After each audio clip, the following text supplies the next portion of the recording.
കേരള പോലീസിലെ ചില ഉദ്യോഗസ്ഥരുടെ മോശം പെരുമാറ്റവും ക്രിമിനൽ പശ്ചാത്തലവും സേനയ്ക്ക് അപമാനമാണ്.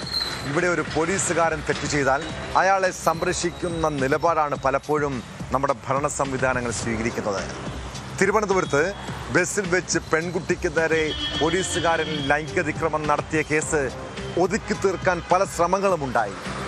സംഭവത്തിൻ്റെ ദൃശ്യങ്ങൾ ഉൾപ്പെടെ പുറത്തു വന്നതോടെ മുൻ മന്ത്രി വി ശിവൻകുട്ടിയുടെ ഗൺമാനായിരുന്ന പ്രജീഷിനെ സർവീസിൽ നിന്നും സസ്പെൻഡ് ചെയ്തു.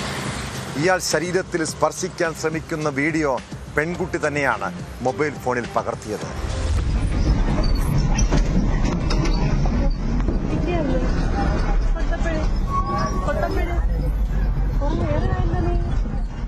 യുവതിയോട് ബസ്സിൽ വെച്ച് അപമര്യാദയായി പെരുമാറിയ സംഭവത്തിലാണ് പോലീസ് ഉദ്യോഗസ്ഥനായ പ്രജീഷ് എസ് നായരെ സസ്പെൻഡ് ചെയ്തത്. പ്രജീഷ് അപമര്യാദയായി പെരുമാറുന്ന ദൃശ്യങ്ങൾ പെൺകുട്ടി പുറത്തുവിട്ടിരുന്നു. ജൂലൈ 18-ന് തിരുവനന്തപുരം മെഡിക്കൽ കോളേജ് വഴി കല്ലറയിലേക്ക് പോയ KSRTC ബസ്സിലായിരുന്നു സംഭവം. ഏറ്റവും പിന്നിലെ സീറ്റിലിരുന്ന് യാത്ര ചെയ്യവേ പ്രജീഷ് മുൻ സീറ്റിലിരുന്ന പെൺകുട്ടിയുടെ ശരീരത്തിൽ സ്പർശിക്കുകയായിരുന്നു.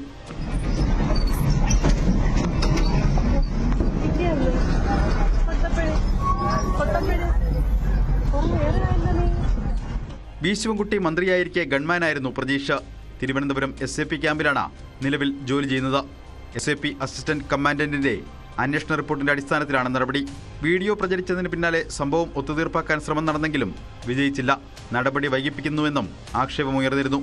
ഗുരുതരമായ പെരുമാറ്റ ദൂഷ്യമുണ്ടായതായാണ് അന്വേഷണ റിപ്പോർട്ടിൽ പറയുന്നത്. കൂടുതൽ അന്വേഷണത്തിനും റിപ്പോർട്ടിൽ നിർദ്ദേശം നൽകിയിട്ടുണ്ട്. പോലീസ് സേനയിലെ അംഗത്തിന്റെ ഭാഗത്തു നിന്നും ഒരു പെൺകുട്ടിക്ക് ഇത്തരത്തിൽ ദുരനുഭവമുണ്ടായത് സമൂഹത്തിന് മുൻപിൽ സേനയ്ക്ക് അവമതിപ്പുണ്ടാക്കിയിട്ടുണ്ടെന്നും റിപ്പോർട്ട് ചൂണ്ടിക്കാട്ടുന്നു.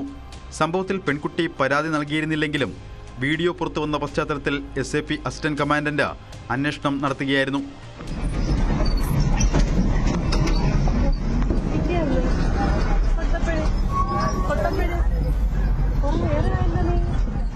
ന്യൂസ് 18 തിരുവനന്തപുരം. കൂടുതൽ വാർത്തകൾക്ക് news 18 Keralam YouTube channel subscribe ചെയ്യുക.